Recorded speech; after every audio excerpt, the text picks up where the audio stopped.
FDC নিয়ে আমার পরিকল্পনা তো অনেক, আমাদের কিন্তু টাকা ওইভাবে পাচ্ছে না। এফডিসির বিল পাওয়ার কথা 5 লক্ষ টাকা, সেখানে এফডিসি শুধুমাত্র 5,000 টাকা পাচ্ছি। আর লাইটের ব্যবহারটা অত বেশি এখন একটু কমিয়েছি। এফডিসি কে মডার্নাইজেশন করা এখন আসলে খুব সম্প্রতি বা গত মাস 7-8 থেকে এই কথাটা যায় না এফডিসির সঙ্গে। আপনারা নিজেরাও ঘুরে দেখেন, কারণ আমাদের শিডিউল বুকগুলো আপনারা চেক করবেন। আমাদের ম্যাক্সিমাম যদি কয়টা ফ্লোর আসলে কাজ করার উপযোগী আছে সেগুলোতে প্রতিদিন কাজ হচ্ছে।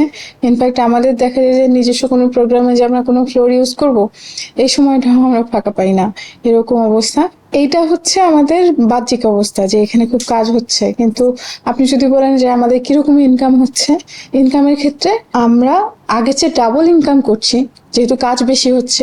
ডাবল না, এটা আরো বেশি হবে, কয়েকগুণ হবে, কিন্তু আমাদের রেট গুলো কমার কারণে আমাদের কিন্তু টাকা ওইভাবে পাচ্ছে না, টাকার পরিমাণে পাচ্ছে না, কিন্তু কাজের পরিমাণে কাজ অনেক বেড়েছে, মানুষের আনাগোনা বেড়েছে, অন্যান্যদের কাজের সংস্থান হচ্ছে। কিন্তু যেটা হয় যে যেই শুটিং সেটটা থেকে বা একটা ফ্লোরে যেই শুটিং গুলো হচ্ছে, সেখানে দেখা যাচ্ছে যে এফডিসির বিল পাওয়ার কথা 5 লক্ষ টাকা, সেখানে এফডিসি শুধুমাত্র 5,000 টাকা পাচ্ছে। কেন?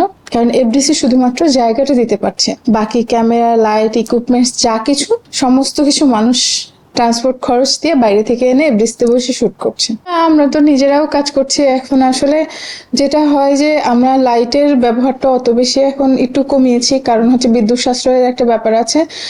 যে ফ্লোরগুলোতে শুটিং হয় সেখানে তো লাইটের ব্যবস্থা পর্যাপ্ত থাকছেই। আমরা অতিরিক্ত আলোর ব্যবহারটা একটু কমিয়ে রাখার চেষ্টা করছি। আর দ্বিতীয়ত যেটা হচ্ছে যে ভুতুড়ে পরিবেশ না, ঠিক যেখানে যেখানে শুটিং হচ্ছে সেখানে হচ্ছে, কিন্তু আর আমাদের লোক বলো যেহেতু কম, আর 4টার পরে ছুটিও হয়ে যাচ্ছে। যারা যেদিন দায়িত্বে থাকছেন তারা থাকছেন, তারা ছাড়া আসলে বাইরের লোকজন তেমন থাকছেন না, শুধু শুটিং ইউনিটের লোকগুলো ছাড়া। এফডিসি নিয়ে আমার পরিকল্পনা তো অনেক, সেটা হচ্ছে 3 মেয়াদে 3টা পরিকল্পনা আছে আমাদের। তার মধ্যে একটা হচ্ছে এফডিসি কে মডার্নাইজেশন করা, আধুনিকায়ন এবং সংস্কার করা।